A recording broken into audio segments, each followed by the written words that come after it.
Bienvenidas y bienvenidos todos a la presentación del MITIC, el Máster en Investigación en Traducción e Interpretación de la Universitat Jaume I. Mi nombre es Josep Marco y durante este curso soy el coordinador del máster. Entonces, el propósito de esta sesión es explicaros un poco el funcionamiento, los objetivos y todos los detalles que sean pertinentes en relación con el máster. Os sugiero que a medida que tengáis preguntas las anotéis en el chat o bien las apuntéis y me las formuléis al final de la presentación, ¿de acuerdo? Aunque si hubiera algo, digamos, muy urgente, pues también lo puedo contestar sobre la marcha. Bueno, a ver, la pregunta de la que podríamos partir quizá es ¿por qué investigar en traducción e interpretación? La traducción y la interpretación es una profesión, a veces se dice que es una de las profesiones más antiguas del mundo, pero es también desde tiempos más recientes, no desde hace 2000 años, pero desde luego desde tiempos más recientes, es también una disciplina académica que recibe diversos nombres según la región del mundo o el país en el que nos encontremos. Se la ha llamado traductología, translation studies, Translation Wissenschaft, etc. Bueno, la cuestión es que siendo una disciplina académica, lo que hace es invitar a la reflexión sobre la tarea, digamos, la profesión de traductor e intérprete.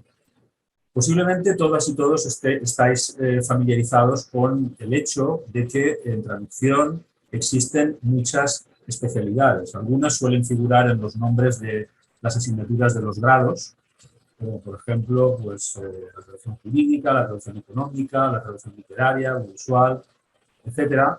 Dentro de esas grandes especialidades podríamos incluso identificar algunas subespecialidades. Por ejemplo, dentro de la interpretación la hay simultánea y consecutiva, también la hay para los servicios públicos. Y más recientemente pues, han surgido otras especialidades del tipo traducción para el sector turístico, traducción para el sector agropecuario, para los museos, etc. La ramificación es, no voy a decir que infinita, pero bastante importante. Y la reflexión a la que me acabo de referir sobre la tarea del traductor y del intérprete se puede abordar desde muchas aproximaciones, ¿no? Desde muchas perspectivas. Por ejemplo, desde las lenguas implicadas, ¿no? Siempre ha habido aproximaciones contrastivas a la traducción, ¿no? Basadas en el contraste entre lenguas. ¿Cómo no? Desde el texto, porque el texto es aquello con lo que nos las vemos, ¿no? Aquello con lo que nos enfrentamos y aquello que producimos también, ¿no? Partimos de un texto y llegamos a otro texto, si es traducción escrita, si es traducción oral o interpretación, pues partimos de un discurso oral y producimos otro. Otra perspectiva también que ha gozado, digamos, de mucho cultivo y de mucha atención en las últimas décadas es la cultural y la ideológica, porque cultura y ideología van parejas. También desde la cognición, si el lenguaje es parte de la cognición humana, es decir, de nuestra capacidad de comprender el mundo, pues entonces la traducción también puede abordarse desde ese punto de vista. Y en tiempos más recientes se la ha abordado, y esta es una perspectiva que ahora mismo también goza de mucho predicamento, desde una dimensión social, prestando atención a quiénes son los agentes involucrados en el acto de la traducción o de la interpretación, en qué entornos de trabajo se produce, qué jerarquías de poder puede haber en esos entornos de trabajo, por ejemplo, qué grado de profesionalización existe en la profesión de traductor e intérprete en general o en alguna rama concreta, etc. Esto solamente por daros bueno, una visión muy panorámica sobre algunas posibles aproximaciones a la disciplina, ¿no? Al estudio del hecho, el objeto de estudio, que es la traducción y la interpretación. Bueno, ¿qué aprenderéis si os decidís a matricularos, ¿no? A seguir este máster, el máster en investigación en traducción e interpretación? ¿Qué aprenderéis? ¿Qué cosas aprenderéis?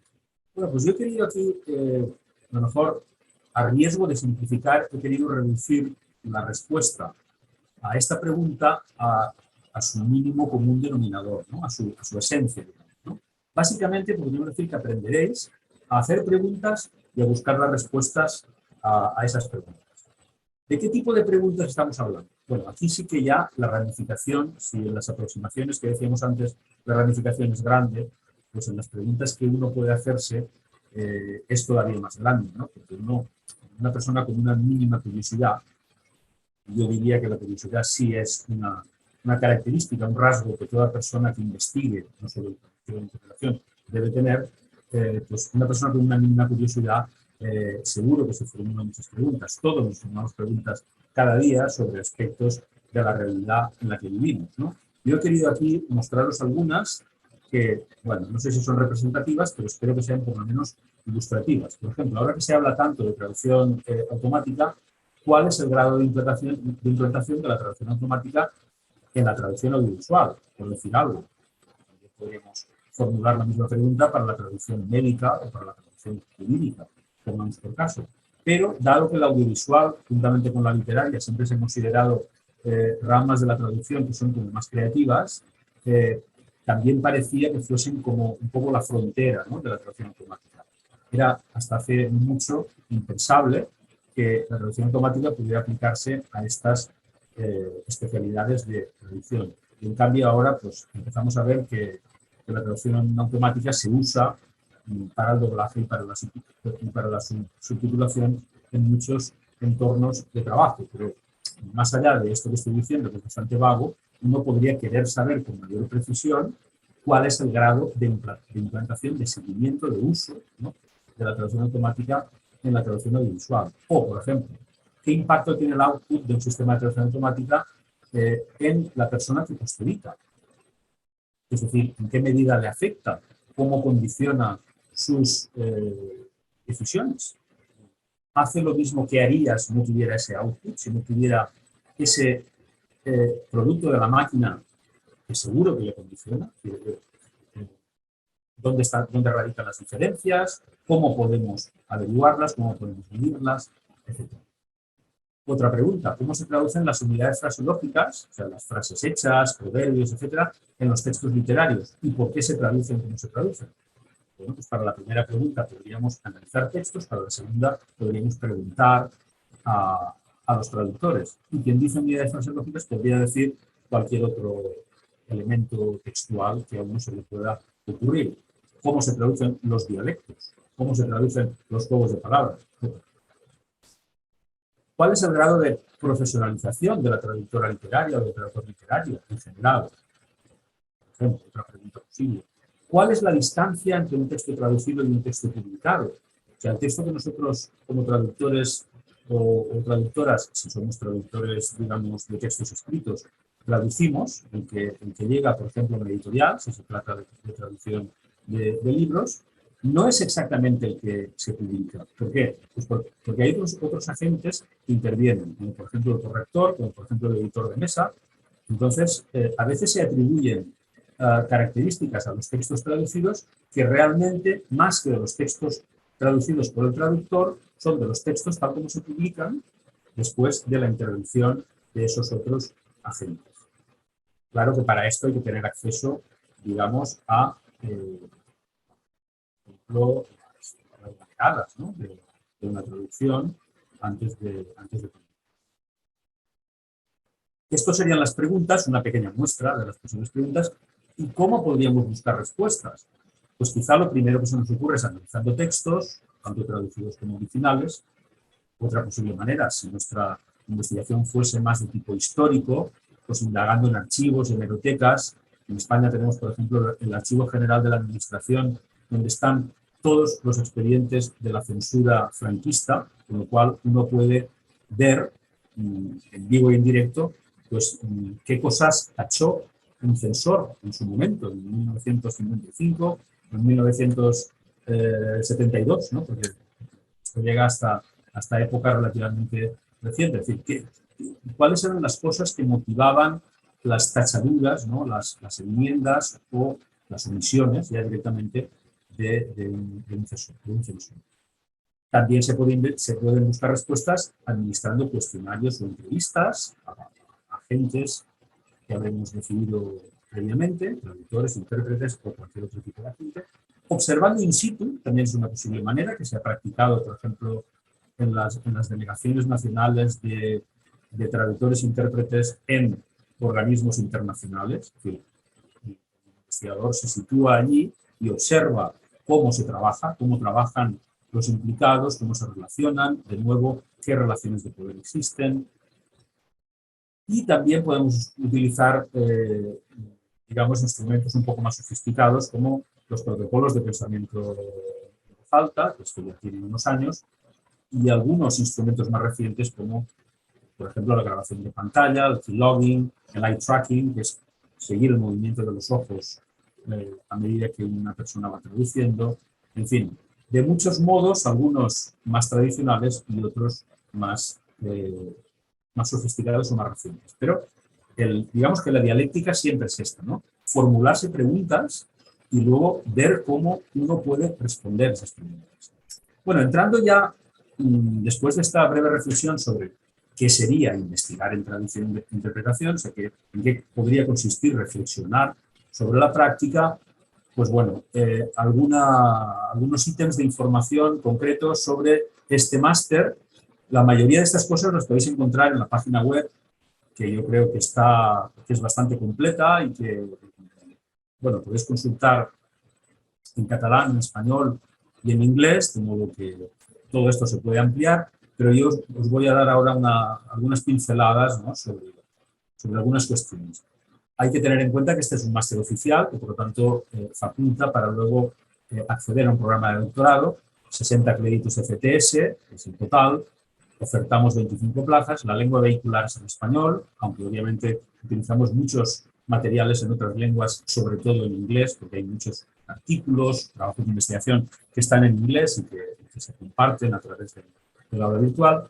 Y se dirige realmente, yo creo que podríamos decir de un modo general, que a cualquier persona que se crea capacitada para investigar en traducción e interpretación y que tenga curiosidad por las lenguas, que tenga curiosidad por el hecho mismo de la traducción, y bueno, y que esté dispuesta a invertir el esfuerzo y el tiempo que requiere cursar un máster oficial. Pero si queremos ser más concretos, pues hay, digamos, algunos grandes perfiles que se repiten, ¿no?, entre los estudiantes que acceden al máster.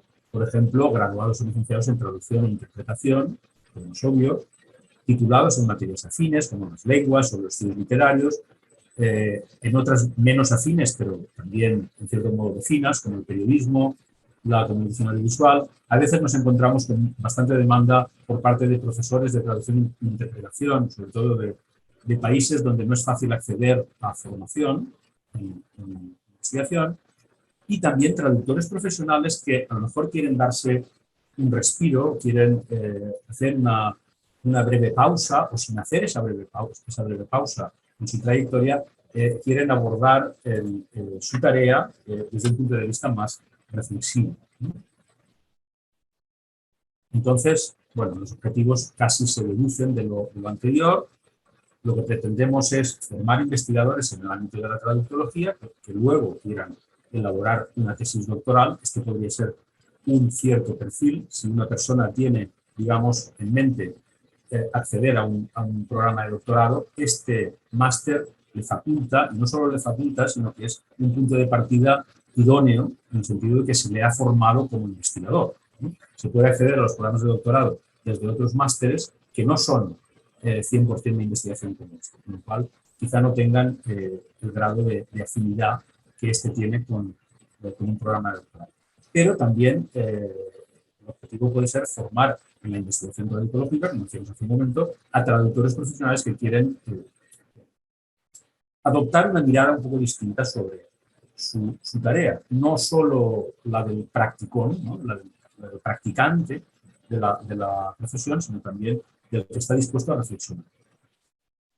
¿Cómo se aprende? Bueno, esto aquí quisiera poner bastante énfasis porque esta es una característica muy importante de este máster. Este máster es 100% virtual, no tiene ningún componente presencial.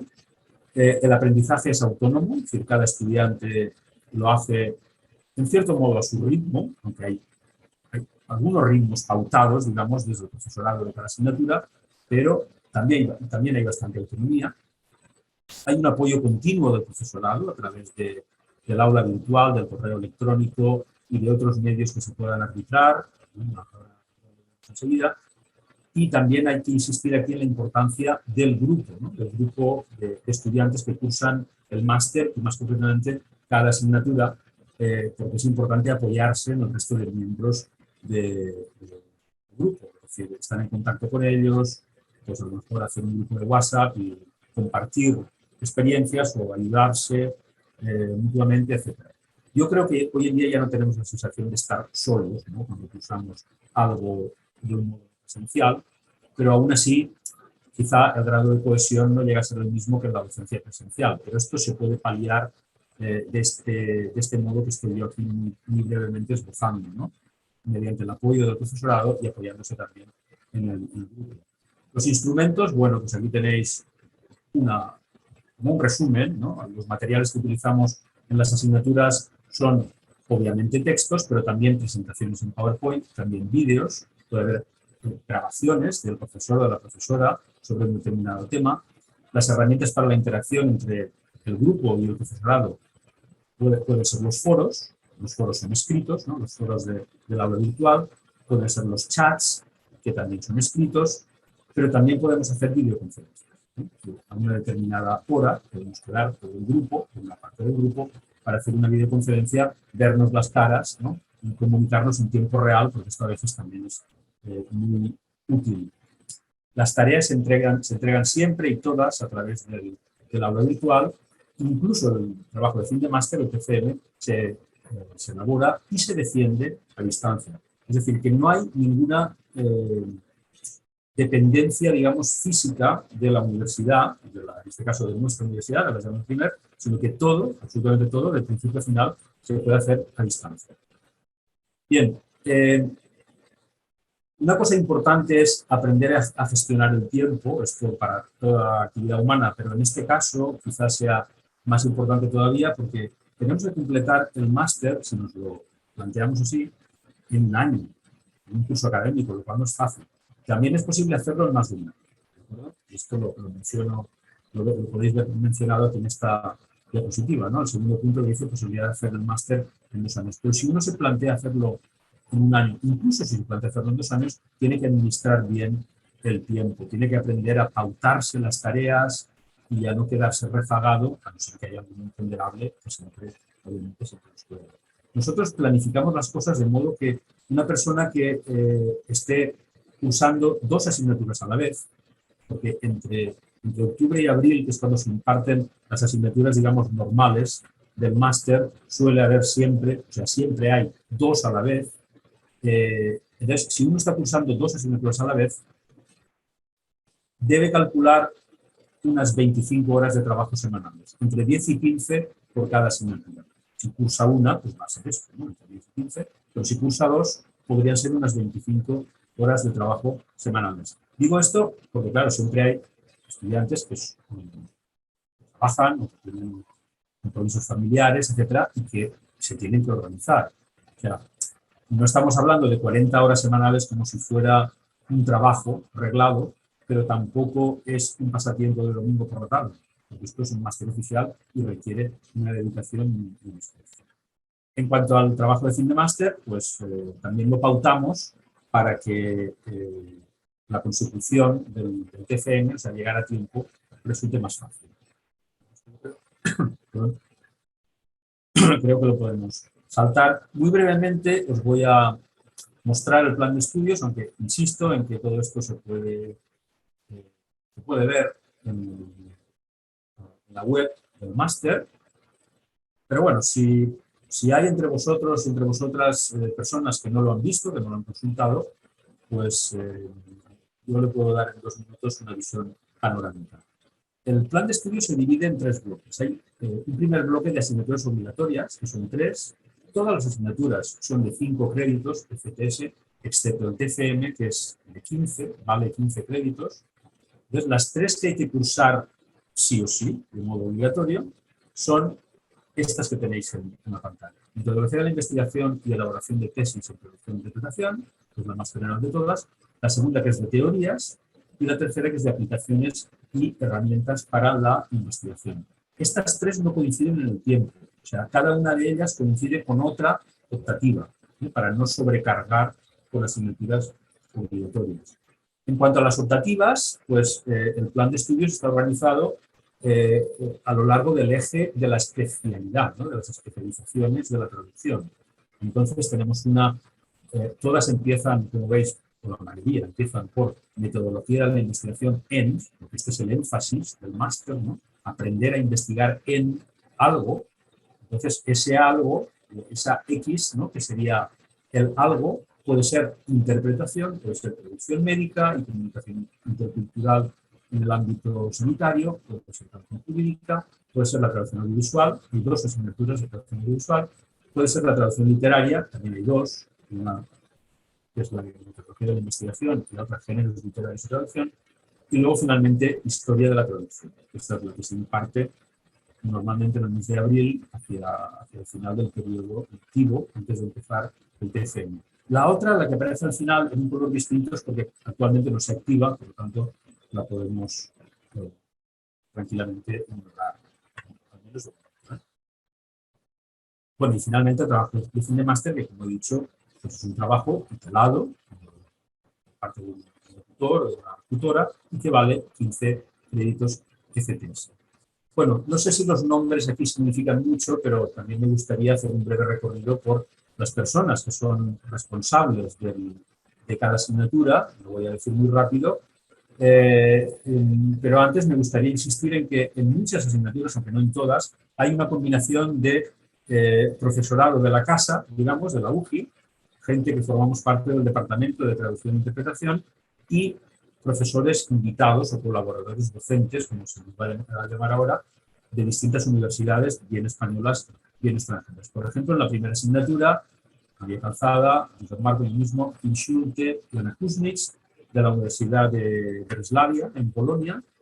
En la asignatura de teorías tenemos Isabel García, Rosa Agost, Esther Monzó y Pilar Ordóñez. Se van alternando, no es decir que todos los años intervengan las cuatro, sino que se van alternando. En la de aplicaciones y herramientas tenemos a María Calzada, Heike van Lavi, Ulrike Oster y Anna Frankenberg de la University of Surrey, en el Reino Unido. En investigación, Amparo Jiménez, María Jesús Blasco. En traducción médica y comunicación intercultural, los profesores Francisco Raga y José Montal. En jurídica, la profesora Esther Monzó. En investigación traducción audiovisual, Frederic Chaume y Jorge Villacintas. Y en conceptos teóricos aplicados a la universidad, el mismo Frederic Chaume, y también Vicente Montal y Juanjo Martínez Sierra de la Universidad de Valencia. En literaria, yo mismo, el profesor Josep Guzmán y la profesora Pilar Bodallón, de la Universidad de Vic. En la de géneros literarios, las profesoras Pilar Espeleta, Cristina García, ambas de la UGI, y la profesora Esther Murillas, de la Universidad de Málaga. Y finalmente, en historia de la traducción, la profesora Pilar Ordóñez, de la UGI, y el profesor Eusebio de Acer, de la Universidad de Valencia. Bueno, también dejo aquí constancia, pero esto no lo voy ni siquiera a leer, dejo aquí constancia de los grupos de investigación con sede, digamos, en nuestro departamento, el Departamento de Traducción e Interpretación. Bueno, como esto se graba, en cualquier caso yo podría también compartir el PowerPoint, si alguien lo desea, pues aquí queda consignado y en cualquier momento os podéis dirigir si tenéis alguna consulta, digamos, más afilada, más dirigida hacia alguien en concreto, pues podríais sin ningún problema dirigiros a estas personas que figuran como responsables de estos grupos de investigación. Bueno, yo mismo ya he dicho, mi nombre es Josep Marco y mi dirección de correo electrónico es esta, de modo que si tenéis cualquier duda o necesitáis cualquier aclaración, pues con mucho gusto os responderé. No sé si ahora hay alguna pregunta.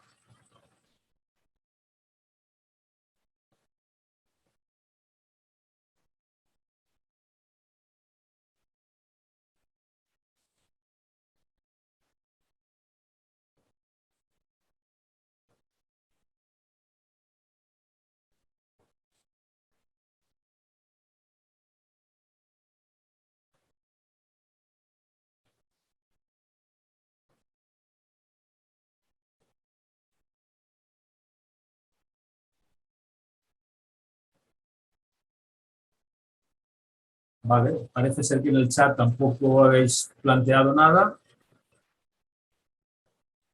Bueno, sí, ahora veo alguna pregunta.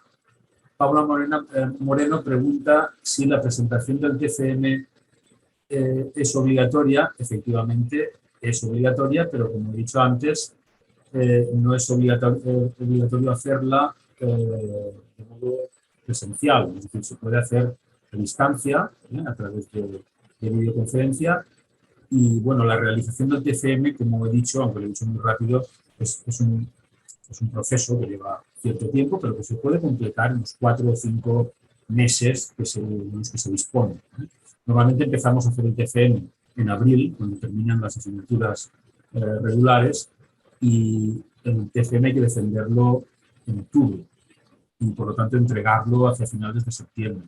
De modo que entre abril y septiembre tenemos unos 4 o 5 meses operativos que son suficientes para llevar a cabo este trabajo, que suele tener una extensión de entre 20 y 30.000 palabras.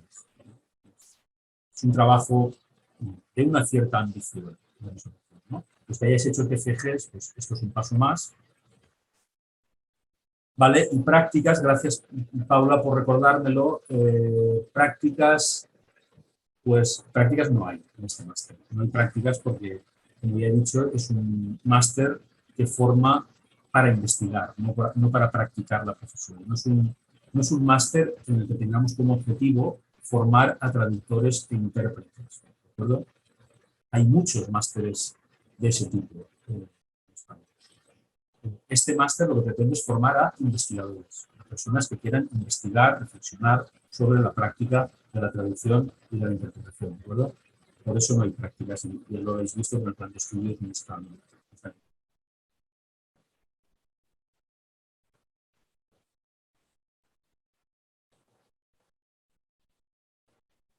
Lo que decía antes de la administración del tiempo, de la gestión del tiempo, que es algo muy, muy importante, y me vas a permitir que insista en esto, afecta a todas las asignaturas, pero quizá afecte más al TCM que ninguna otra cosa, porque el TCM, al ser un esfuerzo más prolongado, requiere mucha disciplina. Pero solo eso, es decir, no hay que ser un Einstein, no hay que ser un superdotado para hacer un TCM, simplemente hay que proponerse. Tener muy claro qué es lo que se quiere hacer, o irlo averiguando paulatinamente, apoyarse, como decía antes, en un tutor o tutora, y bueno, con esos ingredientes seguro que llegamos a buen puerto.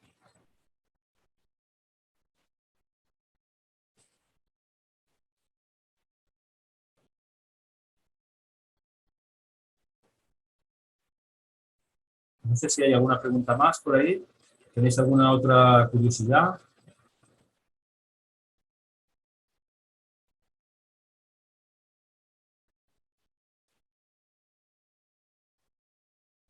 Aprovecho para decir también que si alguno o alguna de vosotras decide preinscribirse y luego matricularse en el máster, bueno, debe ser consciente de que el proceso de preinscripción y de matrícula es un poco laborioso, ¿no? Que se piden muchos documentos. La aplicación es una aplicación bastante intuitiva, pero bueno, como todas las aplicaciones informáticas, pues uno se tiene que acostumbrar. Incluso para eso, pues podemos ayudar.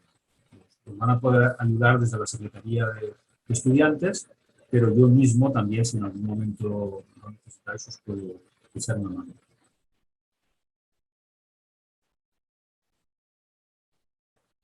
¿Más cositas por ahí?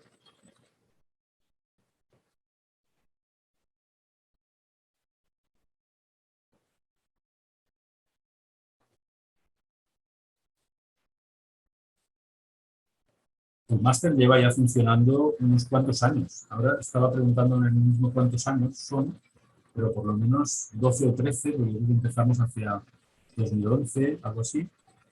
Y bueno, eso ya son bastantes promociones y aquí se ha trabajado de todo. El abanico, digamos, por ejemplo, de trabajos de fin de máster que se han hecho es muy amplio y bueno, se ha trabajado sobre cualquier tema que uno se pueda imaginar. Y esa es una idea que me gustaría transmitiros con bastante énfasis, ¿no? Que Hay mucho, mucho por hacer en el ámbito de la traductología, ¿no? Los estudios sobre traducción e interpretación. Hay muchas cosas por investigar, muchas preguntas todavía por formular y en las que ya se han formulado muchas respuestas por obtener.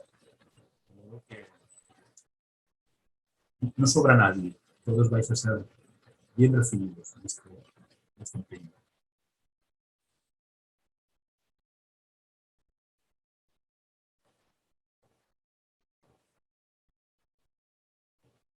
Bueno, pues nada, si no hay más preguntas, yo creo que podemos dar la sesión por finalizada, no sin antes agradeceros vuestra presencia, vuestra curiosidad, e insisto en que si tenéis preguntas, sugerencias, comentarios, lo que sea, me las podéis hacer llegar a mí mismo por correo.